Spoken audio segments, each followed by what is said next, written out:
Hi, I'm Chris Hudig, Technical Director of Karnak, and today I'm here standing on an EPDM membrane sample that we're going to be priming for our 180 epoxy primer. This is priming the membrane prior to the application of our 670 Karnak Ultra and 670 LS Karnak silicone coating. Karnak 180 epoxy primer is a two-component epoxy primer that's mixed in a 1-to-1 ratio.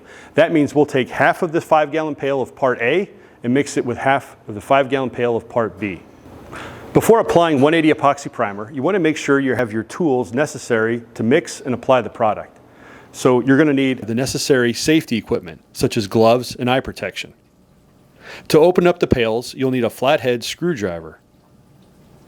You'll also need an empty 5-gallon plastic bucket to help mix the product in. To mix it, you're going to need a 1/2-inch drill with a Jiffy type mixing blade with an extension cord.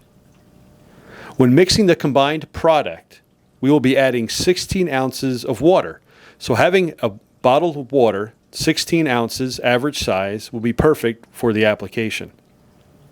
To apply the product, you'll need a roller cage and pole with a 3/8 inch or 1/2-inch nap roller cover.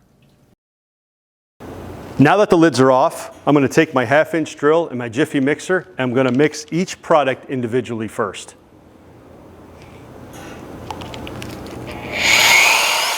Now that I've mixed part A into a nice consistency, I'm going to take my Jiffy mixer and place it right in part B and mix that product as well.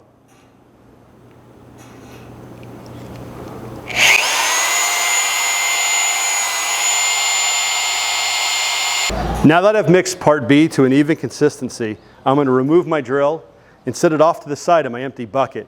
Now that I've mixed each product individually, I'm going to take part A and pour half of that into this empty 5-gallon plastic bucket. Then I will take part B and pour half of that into the plastic bucket as well. Then I'm going to mix these again with my Jiffy mixer until to an even consistency. Now that the products are poured in, I'm going to mix this with my Jiffy mixer until an even consistency.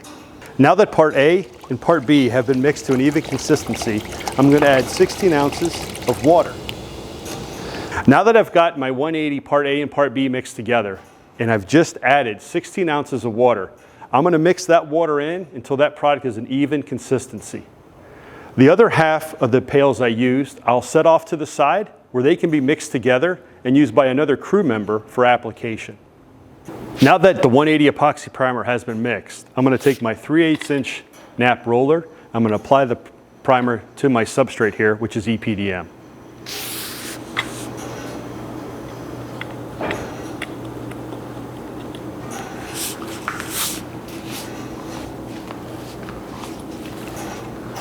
When applying an epoxy primer, it doesn't matter which direction you go.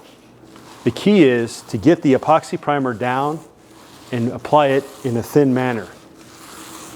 When you're applying the primer coat should be translucent. The substrate underneath should be coming through, as you see in the video right here. The black EPDM is showing. That is what the applied primer should look like and should be the goal for the application. One of the questions we get is, I've applied epoxy primer, how do I know it's dry? Well, it's as simple as doing a push and turn test with your thumb. When you push down and turn, you lift up. If you've marred the surface of the epoxy primer or the primer has transferred onto your thumb, it's still going to need additional cure time. Once it is cured and you do the push-turn test, there shouldn't be any markings on the epoxy primer and none of it will transfer onto your thumb. So that completes the application of our Karnak 180 epoxy primer. For more information on this coating or other Karnak products, please visit us at karnakcorp.com.